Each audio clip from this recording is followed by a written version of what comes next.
নিজেই যদি বাঁচতে না পারি, যদি নিজেই মারা যায়, তাহলে আমি মান সম্মান দিয়ে তখন কী করবো? আর আমার যত কষ্ট হোক আমি ওরা ছাড়াবো, ওরা ছাড়ানোর জন্য আমার যা করতে হবে আমি তাই করবো, আমি অপেক্ষা করবো ওর জন্য। আমি কেমন হয়ে গেছি, আমি যে থাকতে পারবো না, কেন থাকতে পারবো না? এখন যদি আমার বাবা মাকে যদি আল্লাহ যদি একদম নিচে নামিয়ে দেয়, আল্লাহ চাইলে কি না পারে? আল্লাহ গরিবকে ধনী বানাইতে পারে, ধনীকে গরিব বানাইতে পারে। যদি আমার বাবা মার কাছে দেওয়া হয় তাহলে আমি আত্মহত্যা করবো। আর আত্মহত্যার জন্য আমার বাবা মা আর আমার খালু আজগর আর আজগরের ছেলে ফাহিম, এই সবগুলা ব্যক্তি দায়ী থাকবে। না, আমি আবেগ দিয়ে বলতেছি না, আমি বিবেক দিয়ে বলতেছি। তুমি মনে আবেগের মধ্যে কথা বলছো? না, আমি আবেগে বলতেছি না আঙ্কেল। কিন্তু 3 বারই কি গ্রাম্য মাতব্বরটা তোমাকে ফেরত দিছে? হ্যাঁ, আশ্বাস দিছে কি? আশ্বাস দিছে যে তোর 18 বছর হবে তখন তোর ওর কাছে দিব। কিন্তু নিয়ে যাওয়ার পরে 4-5 দিনই হয় না, তখন বিয়ের জন্যই করে আর মারধর করে, কিছু না বললেই মানে অত্যাচার করে, অনেক মারধর করে। আজগর আমার খালু, ইনি মানে উসলানিমূলক আমার বাবা মাকে মানে উসলে দেয়, বলে যে তুই করবি কেন, এই মেয়েকে দিবি কেন? তোর যদি এত হয়, মেয়ের যদি এতই বেশি হয়ে যায় তাহলে মেয়ে আমারে দিয়ে দে, মেয়ে আমি পালবো, এইভাবে বলে। সব আমি জানি যে আমার এই বিরুদ্ধে সবচেয়ে সর্বোচ্চ করতেছে আমার খালু, এই আজগর। তুমি কি এখানে সব জ্ঞানে আসছো, নাকি কেউ তোমাকে নিয়ে আসছে, নাকি কিভাবে তুমি এখানে আসছো? আমি এখানে সব জ্ঞানে আসছি, আমাকে কেউ নিয়ে আসে নাই। কারণ আমি আর কত চোখ থাকবো যেখানে আমার মান সম্মান যেটুকু যাওয়ার চলেই গেছে। আমার বাবা মা তারপর আমার বিরুদ্ধেই করতেছে, তারপরেও তারা আমাকে নেওয়ার জন্যই করতেছে। এখন আমি আর কত চোখ থাকবো? আমি আর চোখ থাকতে পারবো না। আমি এখন সারা দেশবাসীকে জানিয়ে দিতে চাই যে আমার বাবা আমার বিরুদ্ধে এরকম করতেছে। তোমার এই ভিডিওটা দেখে অনেক মানুষ তোমাকে নেগেটিভভাবে নেবে, অনেকে পজিটিভ নেবে, অনেকে বলবে যে বাবার সাথে লড়তেছে, মেয়ে ভালো না। আবার হয়তো বাবাকেও অনেকে বলবে যে না, বাবা করাটা ঠিক হইতেছে না।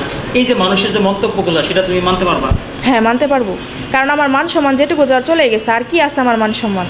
যদি আমি নিজেই যদি বাঁচতে না পারি, যদি নিজেই মারা যায়, তাহলে আমি মান সম্মান দিয়ে তখন কী করবো? আমি বুঝতেছি যে মানে ও একটা অসহায় ছেলে, ওর মানে ওর যে খাটবে এমন কোনো মানুষ নাই যে ওরে কে করবে। তার জন্য আমি আসছি যে ওকে ছাড়ানোর জন্য। আমরা কিন্তু সমাজে এমন ঘটনাও দেখি যে আবেগে বসে আবেগে পড়ে অনেক কথাই তখন বলে, কিন্তু যখন বাস্তবতা আসে তখন তো এই আবেগ কাজ করে না।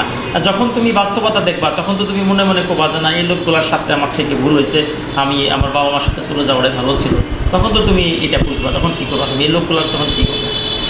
আমি এগুলো বুঝবো না, এগুলো আমি বুঝে না ডিসিশন নিচ্ছি যে আমি জায়গায় থাকতে পারবো। কেন থাকতে পারবো না? আল্লাহ যদি আমাকে এভাবে গরিব ঘরের সন্তান হিসেবে বানাতো, তখন কি আমি সহ্য করতাম না? তখন কি থাকতে পারতাম না?